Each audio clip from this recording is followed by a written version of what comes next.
the skies split open with a fury unlike anything the world had ever seen, torrents of rain swallowing the land, waves devouring mountains, and humanity itself teetering on the edge of extinction. This wasn't just another storm, this was the wrath of Zeus, a punishment so severe it would wipe the earth clean of all life. But amidst the chaos, two figures stood on the last shred of dry land, Deucalion and Pyrrha. Their story isn't just a myth, it's the Greek answer to Noah's Ark, a tale of divine judgment, desperate survival, and the rebirth of humanity. How did they outsmart the gods? What secrets did they uncover to cheat death itself? Strap in, because this is the flood story you weren't taught, and it's more shocking than you ever imagined. Zeus, the king of the gods, had watched humanity for generations, but what he saw in the Bronze Age filled him with disgust. Men had grown arrogant, violent, and utterly disrespectful to the gods. Temples were neglected, oaths were broken, and cruelty became the norm. It wasn't just a few bad apples. The entire world seemed to revel in its own corruption. Then came the final straw, King Lycaon of Arcadia. This wasn't just some petty criminal, he was a ruler, someone who should have upheld justice. Instead, he butchered hostages and served their flesh to Zeus in a twisted mockery of sacrifice. Can you imagine the outrage? The god of thunder, invited to a feast only to be given human flesh. But Zeus wasn't just angry, he was heartbroken. This was no longer about punishing individuals. The rot had spread too far. So he made a decision. If humanity wouldn't change, then humanity would end. The flood was his answer, a merciless reset for a world that had forgotten its place. And yet, even in his fury, Zeus left one tiny loophole, one flicker of hope, because in the end, even the gods knew that not all men were beyond saving. Among the corruption and cruelty, one man stood apart: Deucalion, born of divine blood as the son of Prometheus, the titan who gifted fire to humanity. He inherited not just his father's intellect, but his compassion. While others reveled in violence, Deucalion sought justice.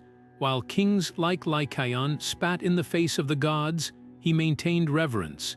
But his greatest advantage wasn't just his virtue, it was his foresight. Prometheus, ever the protector of mankind, whispered a warning to his son. The skies would soon unleash their fury, and the earth would drown. Unlike the doomed masses, Deucalion didn't scoff at the prophecy. He listened, he prepared, and when the first storm clouds gathered, he didn't just pray, he acted. Sound familiar? It's no accident that flood myths across cultures, Noah, Utnapishtim, Manu, feature a righteous survivor forewarned by a higher power.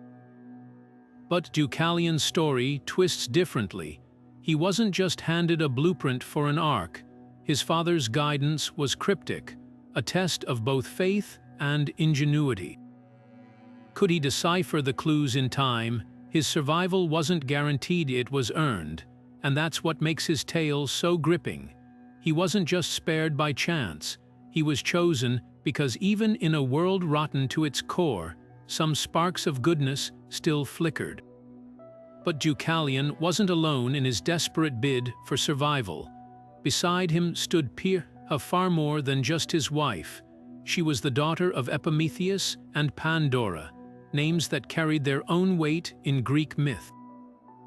If Pandora's curiosity unleashed sorrow upon the world, her daughter's legacy would be one of redemption.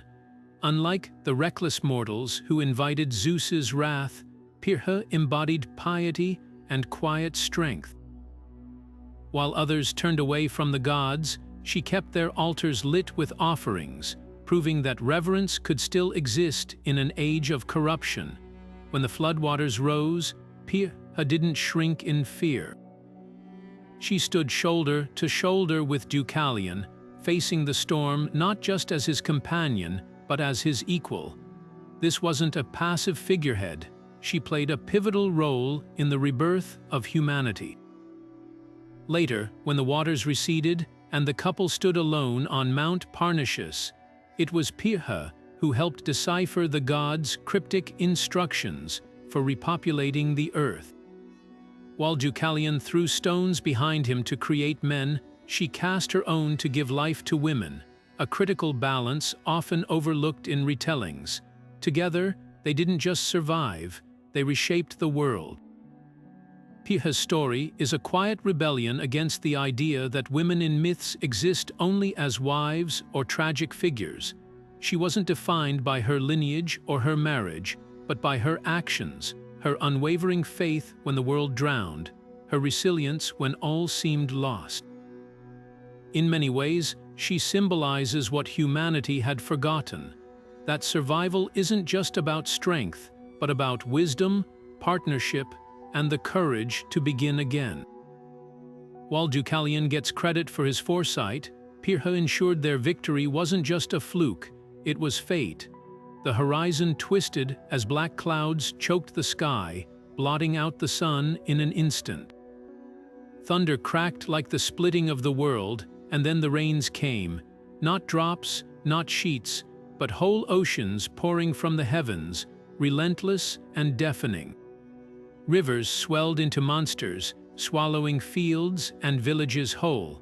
The land buckled under the weight of the waters, forests uprooted like weeds, temples crumbling as if made of sand. Ancient poets described it as the earth-screaming mountains collapsing into the abyss, cities vanishing beneath waves taller than towers. Those who tried to flee found no mercy. Some clung to rooftops until the currents ripped them away. Others climbed trees only to watch the waters rise past their feet, then their knees, then their desperate, grasping fingers. The air filled with cries to forgotten gods, unanswered prayers drowned beneath the roar of the flood.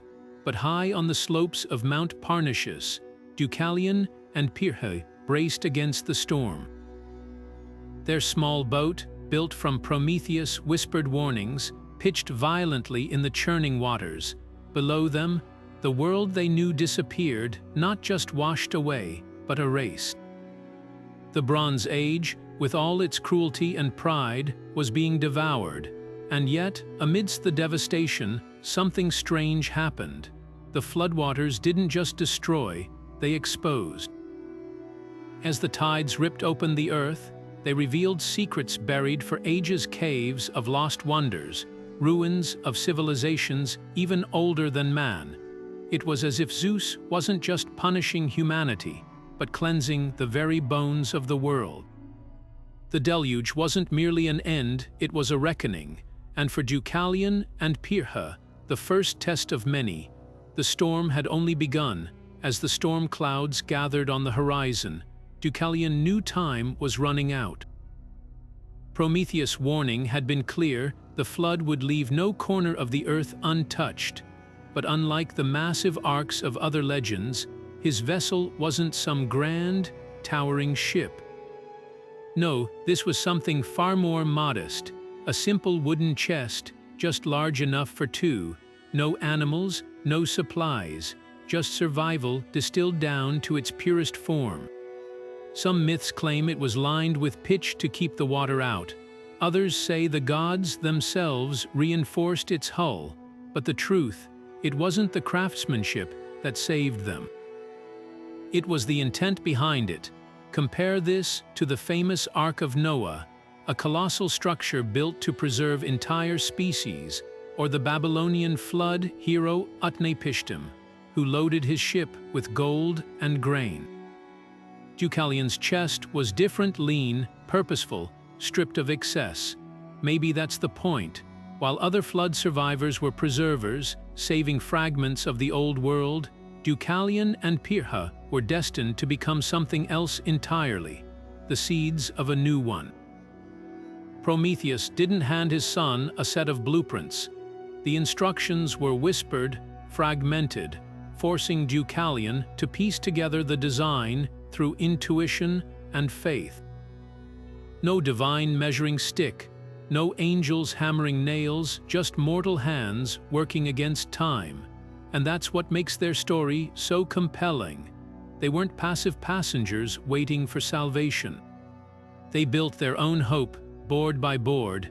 When the waters finally rose, that chest didn't just float, it endured, tossed by waves that swallowed kingdoms, battered by winds that snapped ancient oaks like twigs, it held.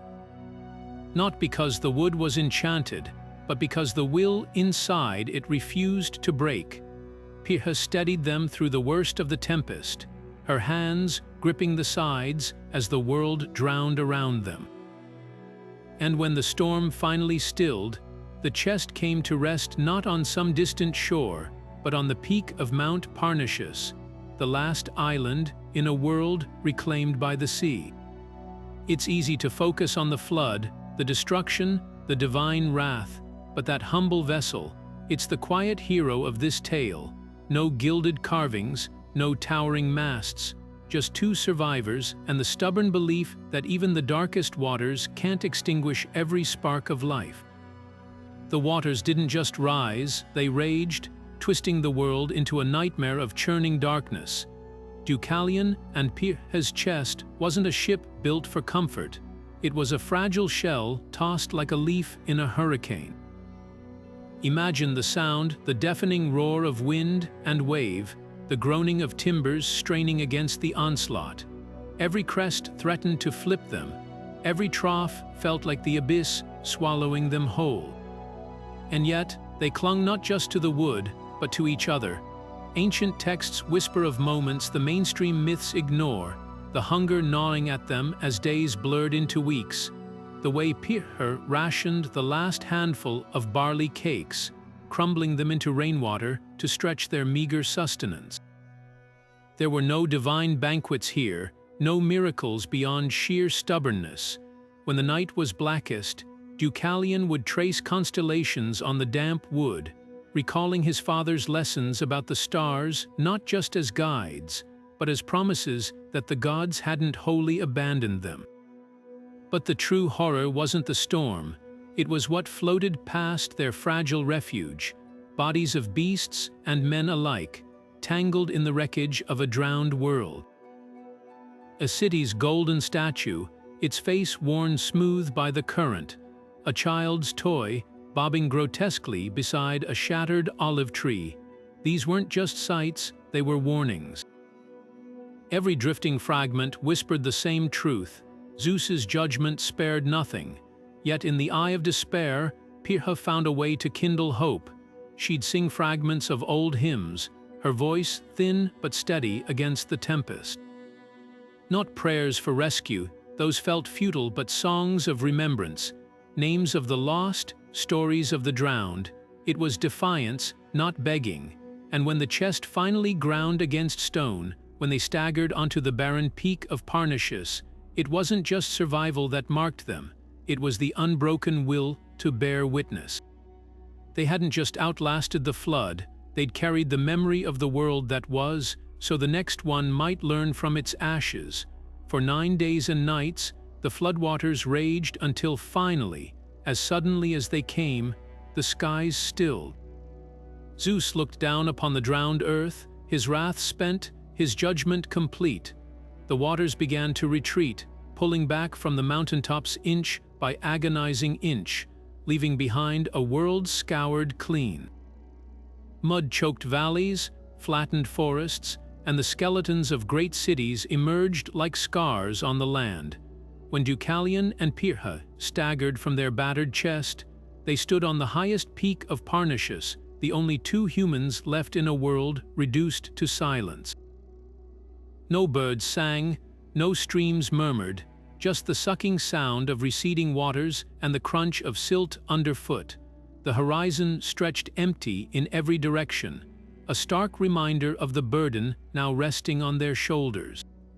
This wasn't just survival, it was resurrection. Every step they took left the first footprints in a new age. The air smelled of damp earth and salt, the scent of both ending and beginning. Pyrrha knelt, pressing her palm into the mud, feeling the pulse of life waiting beneath the wreckage. Even the gods held their breath. Zeus had wiped the slate clean, but the question remained, could these two souls repopulate a world alone? The answer began with a whisper not from the heavens, but from the earth itself. The oracle of Themis, the voice of divine law, would soon speak, and what she'd ask of them was stranger than any trial the flood had brought. The silence of the empty world was deafening. With no signs of life beyond their own breath, Deucalion and Pyrrha did the only thing they could. They turned to the gods for guidance. But this wasn't a simple prayer, it was a desperate pilgrimage. Trekking down the slopes of Parnassus, their footsteps were the first to disturb the mud-caked earth, their voices the first to break the eerie stillness since the flood. Their destination, the shrine of Themis, goddess of divine law and order. If anyone could tell them how to rebuild humanity, it would be her. The path was treacherous, landslides of loose debris, rivers still swollen with runoff, and the occasional ghastly reminder of the world that once was. But they pressed on, driven by something deeper than fear, responsibility. When they finally reached the sacred site, the air hummed with an unseen presence. Themis' oracle didn't greet them with fanfare or comfort. Her voice, when it came, was as measured as the turning of the seasons. Depart from my temple, veil your heads, and cast behind you the bones of your great mother. The words hung in the air like a riddle wrapped in shadow. Bones of their great mother, Pyrrha's hands tightened around her cloak. To disturb the dead was sacrilege, and their mother's bones surely that meant tombs, graves, the remains of those lost to the flood. But Deucalion's mind raced faster. His father, Prometheus, had shaped mankind from clay. The earth itself was their mother, and what were the bones of the earth, if not the stones littering the mountainside? Pyrrha hesitated. It felt absurd throwing rocks to create life, yet with no other path forward, they obeyed. Covering their heads as instructed, they stooped to gather fist-sized stones, each step heavy with doubt. What if they'd misunderstood? What if this was another test, another cruel jest from the gods? But as the first stone struck the ground, the earth shuddered not in anger, but in awakening. Where Deucalion's stones landed, figures of men rose from the mud, coughing and blinking as if waking from a deep sleep. Pyrrha's stones birthed women, their voices soft but strong. The miracle wasn't instantaneous. It was a slow unfurling, like seeds cracking open beneath the soil. The oracle's cryptic words weren't a punishment, they were a key. Not every answer would be handed to them plainly. Sometimes, survival meant learning to listen deeper. The oracle's words hung between them like a puzzle wrapped in mist. The bones of your great mother, what could that possibly mean? Pyrrha's first instinct was horror, to disturb the dead, to reach into graves and cast aside the remains of their ancestors. The thought felt like sacrilege. But Deucalion, his mind sharpened by his father's cunning, saw another layer to the riddle. He remembered the old stories how Prometheus had molded the first humans from clay, breathing life into earth itself. If clay was the flesh of creation, then stones had to be the bones. The Great Mother wasn't just a person, it was Gaia, the earth, the primal force from which all life had sprung. The oracle wasn't demanding desecration, she was offering salvation hidden in plain sight. Still, doubt lingered. What if they were wrong? What if this was a final cruel test from the gods, a way to see if even these last survivors would falter? But with no other path forward, they chose to trust. Hands trembling, they pulled their cloaks over their heads as instructed, a gesture of reverence and submission. Then, bending to the rocky slope of Parnassus, they gathered stones, not just pebbles, but pieces heavy enough to carry the weight of what they hoped to achieve. The first throw felt like madness. A stone arced through the air, struck the mud, and for a heartbeat nothing. Then the ground shivered, not an earthquake, but something softer, like a muscle tensing beneath skin. Where the rock had landed, the earth bulged upward, splitting open as a figure rose, a man, gasping as if waking from a deep sleep, his limbs damp with clay. Another throw, another. Each stone birthed life, Deucalions creating men, Pyrrha's summoning women, their faces dazed but alive. This wasn't magic in the way we think of it, no wands or chanted spells. It was something older, purer. The stones were just vessels. The real power lay in the act itself. Two survivors, stripped of everything, choosing to believe in a world that could begin again. And with every cast, they proved the gods right. Not all of humanity had been beyond saving. Somewhere in the ruins, there was still faith, still hope, still hands willing to rebuild. The moment the first stone left Deucalion's hand, time seemed to pause, as if the earth itself held its breath. Then, like a seed splitting open after winter's thaw, the ground trembled. Mud rippled and swelled where the rock had landed, the soil stretching upward as though pulled by invisible hands. A human form emerged, damp and gasping, limbs unfolding like a newborn's. Not a corpse, not a ghost, but a living man, blinking against the sudden light of a world washed clean. Pyrrha's stone followed, striking the earth with a quiet thud. This time, the earth answered with a woman's shape, her hair tangled with clay, her fingers curling as if testing the air for the first time. One by one, their throws carved life from the barren ground. Each landing stone cracked open destiny, flesh woven from soil, breath drawn from the wind. The miracle wasn't just in the transformation, it was in the simplicity. No grand spells, no divine bolts of lightning, just two souls trusting the earth to keep its oldest promise, that life would always find a way. The new humans rose unsteady, their eyes wide with the shock of existence. Some reached for the sky as if to confirm it was real. Others pressed their palms to the ground, feeling the heartbeat of the world beneath them. Deucalion and Pyrrha stood frozen, not just witnessing creation, but participating in it. Every stone they cast was a covenant, a whisper to the universe, "We are not done yet," and the earth, ever generous, gave back tenfold. Where once there had been silence, now there were voices, soft at first, then rising like a tide. Laughter, questions, the sound of footsteps on solid ground. The stones had been lifeless, but what sprang from them carried the spark of something even the flood couldn't extinguish, the unbroken thread of humanity, stitched back into the world, one throw at a time. The stones Deucalion hurled across the barren land didn't just sink into the mud, they sparked a revolution. Where each one landed, a man clawed his way free from the earth, muscles coiled with raw vitality. These weren't just survivors, they were something fiercer. Ancient texts describe them as Layari, the stone people, their very flesh carrying the unyielding toughness of the rocks that birthed them. While Pyrrha's stones birthed women of equal resilience, Deucalion's offspring carried a distinct legend.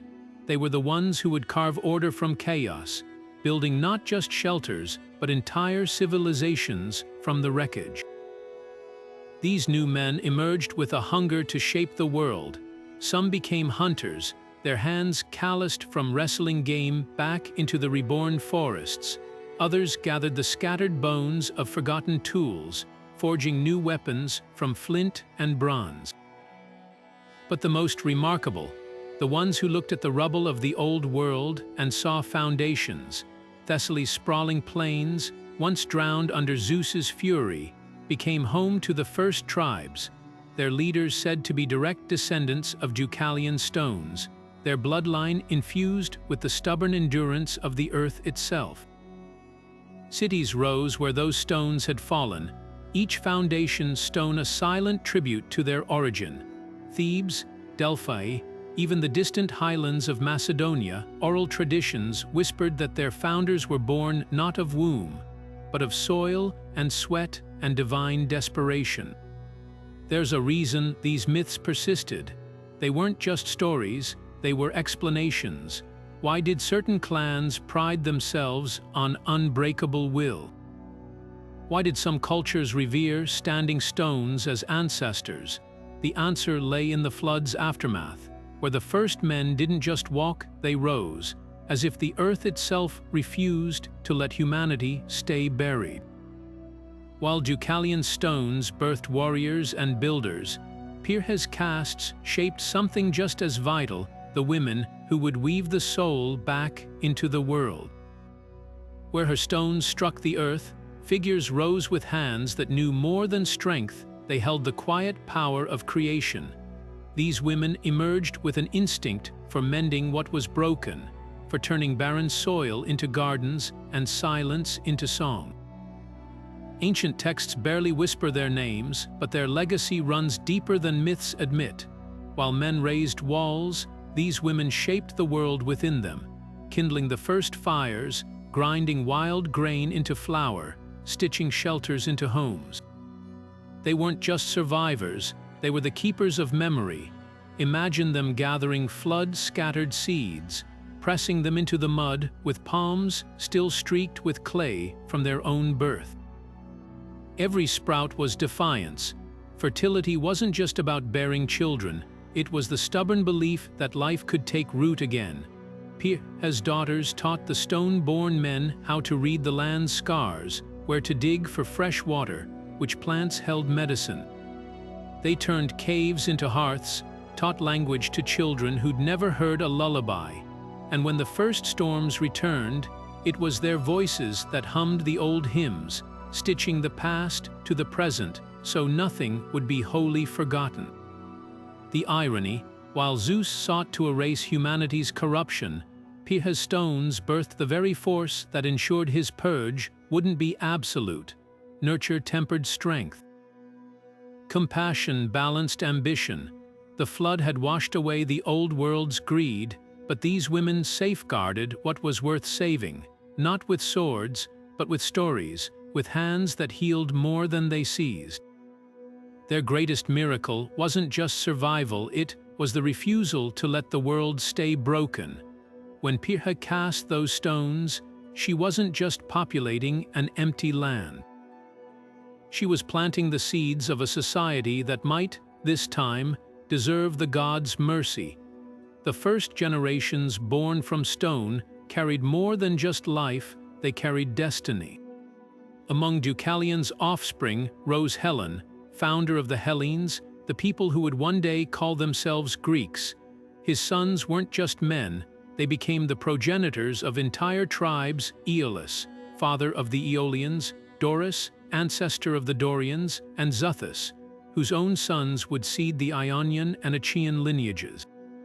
These weren't obscure names, they were the roots of civilizations that would shape history, their bloodlines threading through heroes like Achilles and kings like Agamemnon. Regional myths wove their own twists into the tale. In Thessaly, locals swore their earliest rulers descended directly from stones hurled by Deucalion, a claim that gave their kingdom an air of divine ordainment. Arcadians told a different version, insisting their ancestors sprang fully formed from the oaks of Mount Lycaeus, as if the earth itself offered an alternative to the stone-born.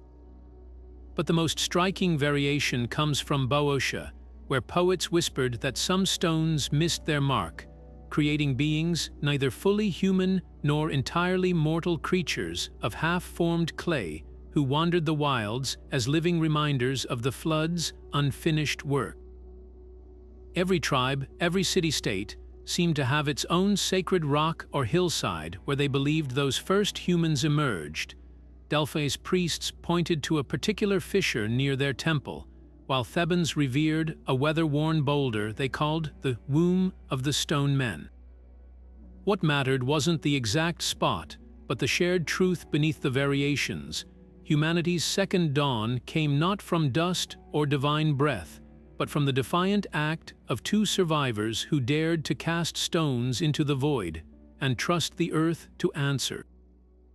The world was raw and new again, fresh soil underfoot, clean skies overhead, but the stone-born humans stood trembling in their own rebirth, naked not just in body, but in knowledge. They had strength, yes, but no understanding of how to wield it. That's where Deucalion and Pyrrha stepped in, not just as survivors, but as teachers. Imagine the scene. Those first nights huddled around fires that flickered against the dark, not just for warmth, but as beacons of something greater, the rekindling of civilization itself. Deucalion, with his father Prometheus's legacy burning in his veins, became the bridge between the divine and the mortal. He didn't bring fire this time, he brought the tools to harness it. Flint struck against iron, sparks leaping onto tinder, and suddenly the night wasn't something to fear but a space to fill with labor and light. He taught them to shape blades for hunting, to carve wood into plows, to read the stars not as distant mysteries but as guides for planting and harvest. Every skill was a revolt against the chaos the flood had left behind. Pyrrha's lessons were quieter but no less vital. She showed the women how to grind wild grains between smooth stones, transforming hard seeds into flour, then into bread. Her hands demonstrated the art of weaving reeds into baskets, of twisting flax into thread, small miracles that turned survival into living. And when the first child was born to the stone people, it was Pyrrha who cradled it, who sang the lullabies her own mother had whispered in a world now drowned. She didn't just teach them to endure, she taught them to nurture. But the greatest lesson wasn't in their hands, it was in their reverence. Together, they rebuilt the altars the flood had toppled, stacking stones not for homes this time, but for temples. Worship wasn't about groveling to the gods, it was about balance. Deucalion showed them how to honor Zeus without fear, to thank Demeter for the sprouting fields, to pour libations to the rivers so they'd never rise again in wrath. This wasn't blind obedience, it was memory. A pact etched in ritual, we learned. The irony, Prometheus had gifted fire to a corrupt world, only to watch it twist the gift into arrogance. But here, in this second chance, Deucalion and Pyrrha gave something subtler, not just tools, but wisdom. Not just survival, but respect. The first cities of this new age didn't rise from ambition, they grew from gratitude, stone upon stone, lesson upon lesson, until the echoes of the flood faded into legend. After the floodwaters receded and the earth began to heal, Deucalion didn't just fade into legend, he stepped into history. While myths often end with survival, his story took a different turn. Instead of vanishing into obscurity, he became a king, ruling over Thessaly with the same wisdom that had saved him from Zeus's wrath. His reign wasn't marked by conquest or tyranny, but by the quiet work of rebuilding a shattered world. Under his guidance, the stone-born people didn't just endure, they flourished, transforming barren lands into fertile plains and scattered survivors into a united people. At the heart of this new era stood Deucalion's son, Helen, a name that would echo through the centuries. Helen wasn't just another descendant, he became the forefather of the Hellenes, the very people who would one day define Greek civilization.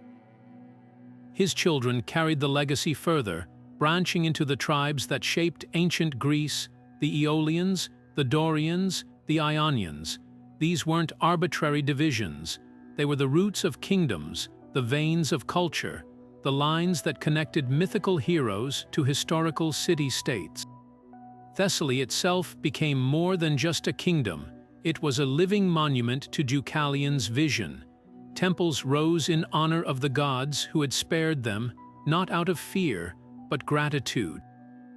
Roads linked villages that had once been isolated, trade routes stitching together a world reborn. And in every hearth, stories were passed down, not just of the flood, but of the man who taught them how to rise from the wreckage. Yet Deucalion's greatest legacy wasn't in the stones he had thrown or the cities he had built. It was in the unbroken line of descendants who carried his spirit forward, heroes like Perseus, kings like Minos, even philosophers who would one day ponder the very nature of the gods. His bloodline became a bridge between myth and history, proof that even after the wrath of Olympus, humanity could still carve its own fate. The irony, Zeus had sought to erase mankind's corruption with the flood, but in sparing Deucalion, he inadvertently preserved the seeds of something greater, a lineage that would produce warriors, poets, and thinkers capable of challenging the gods themselves. The stones had not just repopulated the earth, they had laid the foundation for a civilization that would never again forget its place not as playthings of the divine, but as partners in shaping the world. While Deucalion built kingdoms, Pyrrha wove something far more subtle into the fabric of the new world. Her legacy lived not just in stone, but in sacred smoke and whispered prayers. Unlike her infamous mother Pandora, whose name became synonymous with mankind's sorrows, Pyrrha embodied the opposite, restoration. Where Pandora's curiosity unleashed chaos, Pyrrha's wisdom helped mend it.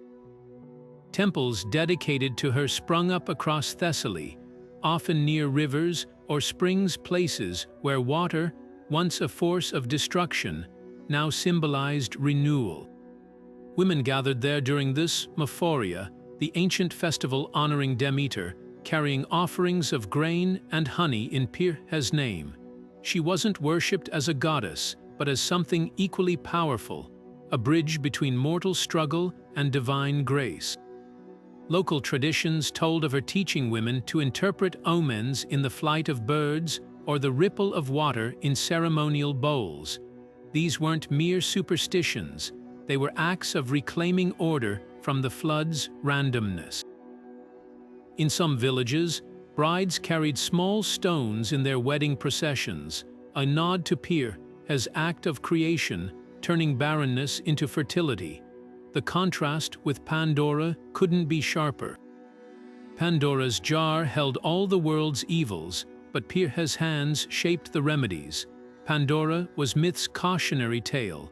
Pyrrha became its quiet affirmation, proof that even after the worst falls, humanity could rise wiser.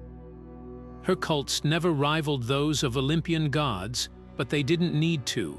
Her power lay in the everyday, in the mother teaching her daughter to knead bread, in the farmer's wife reading the first buds of spring. Delphi's priests preserved perhaps the most telling tribute. In their archives, amid prophecies of kings and wars, one line endured: Pyrrha remembered what the flood forgot. Not the fury of waters, but the unbroken thread of care, the simple acts that stitch a world back together. Flood stories echo across nearly every ancient culture, but each one carries its own startling twist. The Greeks weren't alone in telling tales of divine wrath and desperate survival. Think of Noah's Ark, the Mesopotamian epic of Utnapishtim, or even Manu's vessel in Hindu tradition.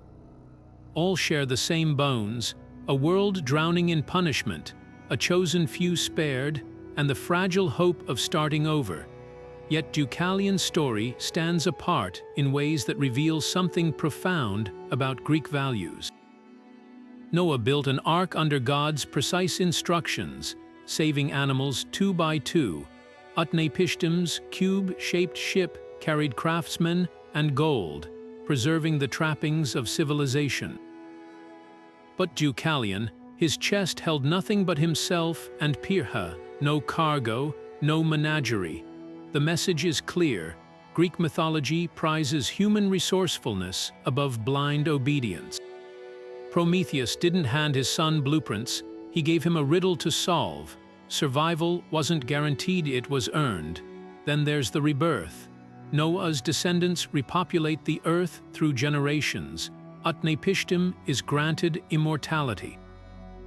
But the Greeks, they literally sculpt new life from the bones of the earth. Stones transforming into men and women isn't just magic, it's a metaphor.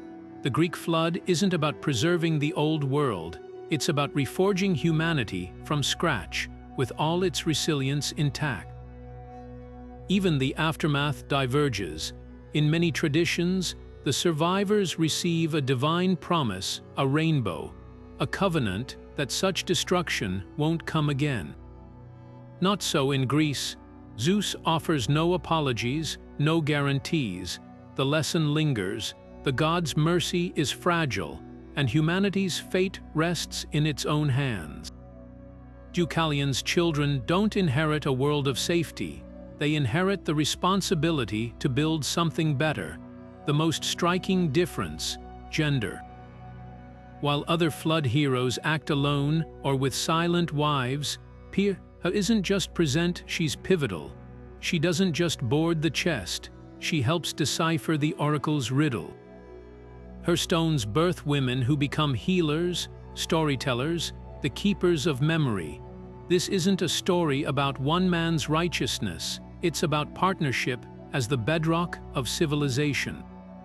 These variations matter because they reflect what the Greeks valued most: ingenuity over obedience, equality over hierarchy, and the unyielding belief that even after the worst falls, humanity can remake itself, not through divine favor, but through its own relentless will. The flood may wash the world clean, but the stones, they prove some foundations can never truly be broken.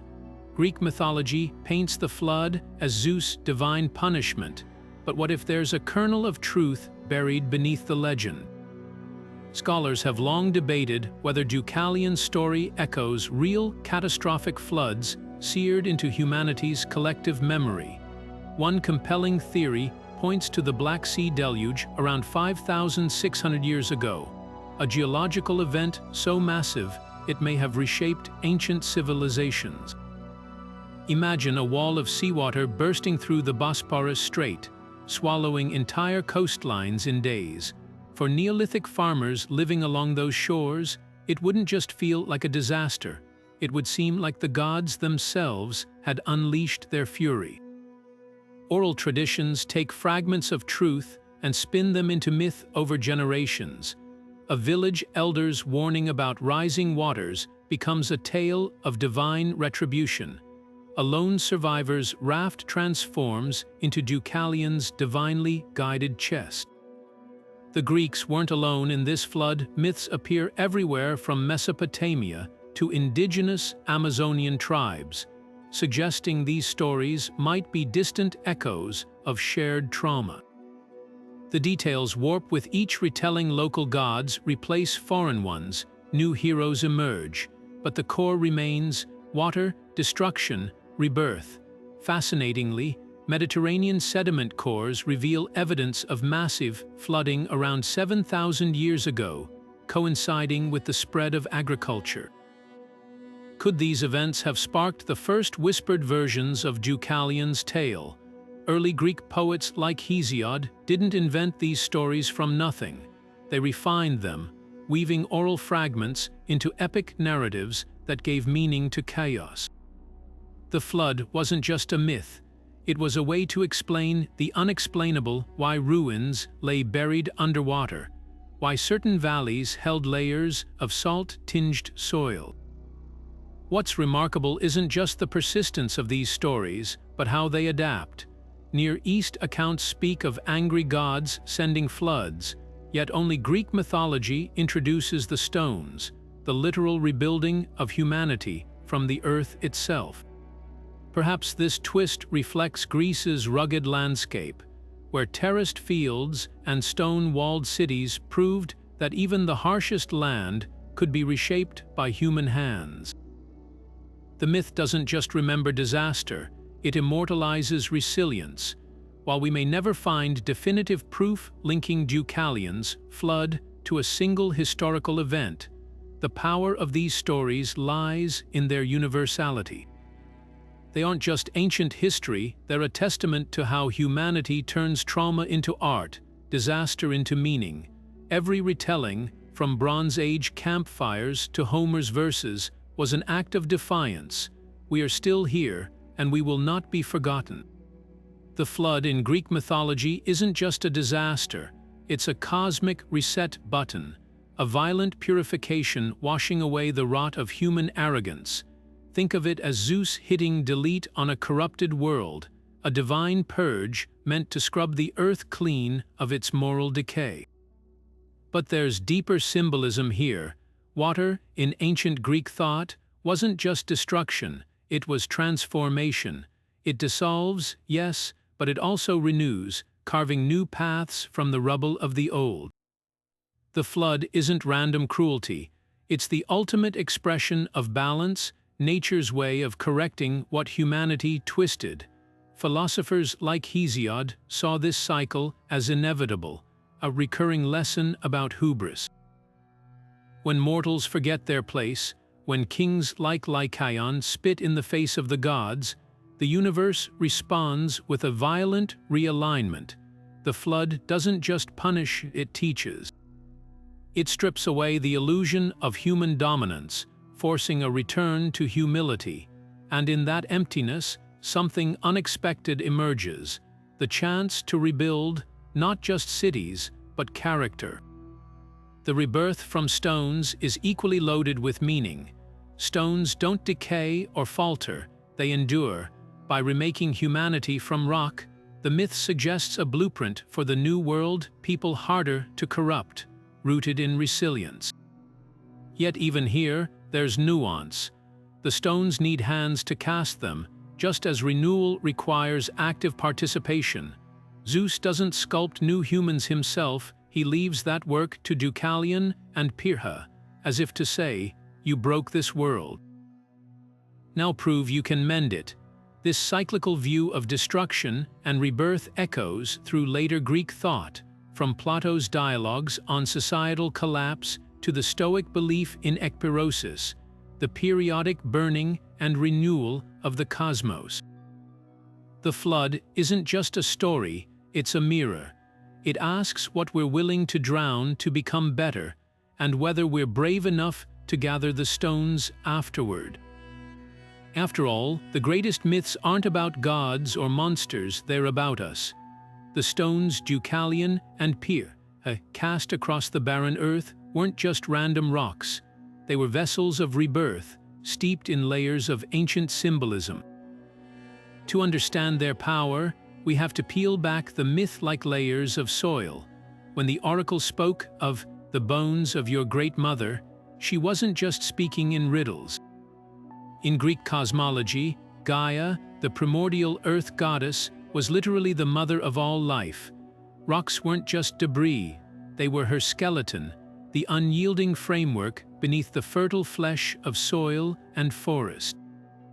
By throwing Gaia's bones, Deucalion and Pyrrha weren't just creating humans, they were stitching new life directly from the Earth's essence. This idea of stones as transformative objects isn't unique to Greece. Norse myths tell of the first humans carved from driftwood and animated by the gods, but it's the stones in their chests that gave them strength. In Hawaiian tradition, the volcanic goddess Pele shapes land by hurling molten rock, turning destruction into creation. Even the biblical David's slingstone felled Goliath, proving that small, steadfast things can topple giants. The pattern is clear. Across cultures, stones symbolize endurance, the unbreakable core that survives when everything else washes away. But there's another layer here. Stones aren't just hardy, they're seeds. Think of how a river polishes a jagged rock into a smooth gem, or how pressure deep underground transforms coal into diamond. The act of casting stones wasn't just about brute force, it was an act of planting. Each rock carried latent potential, waiting for the right conditions: water, soil, divine will, to crack open and release what was hidden inside.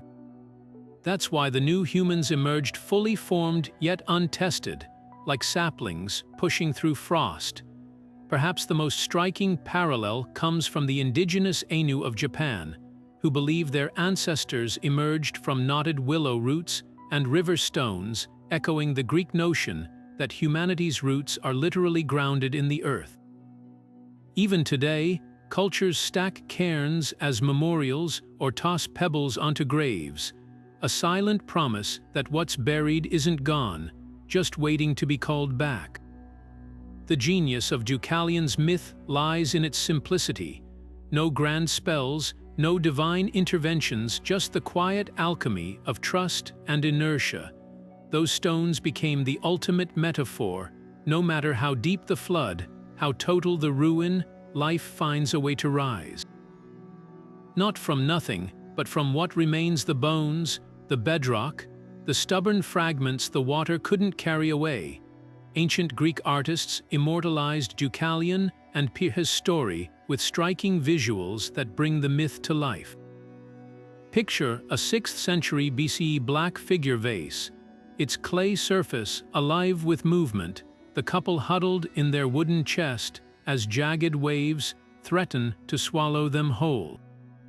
The painter captures the terror of the moment with sparse details: Pyrrha's outstretched hand grasping at the storm-lashed sky, Deucalion's face half-turned as if listening for Prometheus' whispered guidance. What's haunting isn't just the scene itself, but what's missing: no gods looming above, no divine intervention, just fragile humans against the abyss. Later, red figure pottery shifts the focus to rebirth. One exquisite crater shows the stone-throwing moment frozen mid-action. Pyrrha has cloak billowing as she hurls a rock, the earth beneath her feet already cracking open to reveal a figure emerging wrist-deep in clay. The artist plays with perspective here. The newly formed humans are half-formed, their limbs still fused with the ground, as if the earth itself is laboring to birth them. Hellenistic sculptors took a different approach. A surviving fragment from Pergamon shows Pyrrha standing atop Mount Parnassus, her foot resting on a weathered boulder, not just a rock, but the rock, the first stone that birthed their new children. The detail is deliberate. Her stance mirrors classical statues of Gaia, linking her act of creation to the primal power of the earth. Roman mosaics added spectacle. In a sprawling floor piece from Antioch, the floodwaters teem with mythological chaos, drowning giants, shattered temples, even a kraken-like Ketos twisting beneath the waves. But at the center, untouched by the carnage, floats that simple wooden chest. The message is clear: amidst chaos, survival hinges not on grandeur, but on resilience. What these artworks share is a reverence for the ordinary, the rough-hewn chest, the unremarkable stones transformed by necessity into instruments of salvation. Perhaps most moving are the votive offerings found near Thebes' tiny terracotta, figures of couples clutching miniature rocks, left by hopeful parents centuries after the myth's origin. Proof that for the ancients, Deucalion and Pyrrha weren't just characters in a tale, but symbols of humanity's oldest prayer, that from even the deepest floods, new beginnings can rise. Centuries after the floodwaters receded, poets and scholars kept Deucalion and Pyrrha's story alive, but each retelling added its own brushstrokes to the myth. Ovid's Metamorphoses paints the deluge with vivid, almost cinematic horror: cities submerged under unbroken water, dolphins swimming through groves of drowned oak trees. Yet his version lingers on quieter moments too. Pyrrha has hesitation before casting the stones, the way the newborn humans emerged, still damp with earth, as if the world itself were sweating them into existence. Unlike older Greek sources, Ovid infuses the tale with psychological depth, framing the flood less as divine punishment and more as nature revolting against human corruption. His Deucalion isn't just a survivor, he's a man haunted by the weight of rebirth, whispering to Pyrrha that repopulating the earth feels like stealing fire from the gods a second time. Hesiod's earlier account in Catalogue of Women takes a starker approach. The flood is Zeus's cold, surgical strike against a failed experiment, with Deucalion and Pyrrha surviving not because of virtue, but because Prometheus's foresight outmaneuvered the gods. There's no tender stone-throwing scene here, just a pragmatic reset, humanity clawing back from the brink through sheer necessity. The difference in tone reflects a cultural shift. Hesiod's Bronze Age audience saw the flood as inevitable cosmic housecleaning, while Ovid's Roman readers preferred drama with emotional stakes. Medieval scribes, copying Greek texts by candlelight, added their own twists. A 12th-century manuscript from Constantinople depicts Deucalion building his chest under the guidance of an angel, a clear Christian overlay blending pagan myth with biblical imagery. Renaissance artists like Piero di Cosimo went further, painting the flood's aftermath as a lush, almost Edenic landscape where the stone-born humans learn agriculture from benevolent centaurs. These adaptations weren't errors, they were conversations across time, each era molding the myth to mirror its own anxieties and hopes. Even Enlightenment thinkers couldn't resist reinterpretation. French naturalist Buffon speculated in 1749 that the flood might have been a real geological event, ancient humans witnessing a tsunami or glacial melt and weaving it into legend. His version kept the terror but stripped away the gods, turning Deucalion into an early scientist reading nature's warning signs. The core of the story, though, never faded, that from destruction comes renewal, and that humanity's greatest skill isn't just surviving, but retelling its survival in ways that make the rubble feel like a beginning. The story of Deucalion and Pyrrha isn't just an ancient myth, it's a mirror reflecting our world today. Think about it.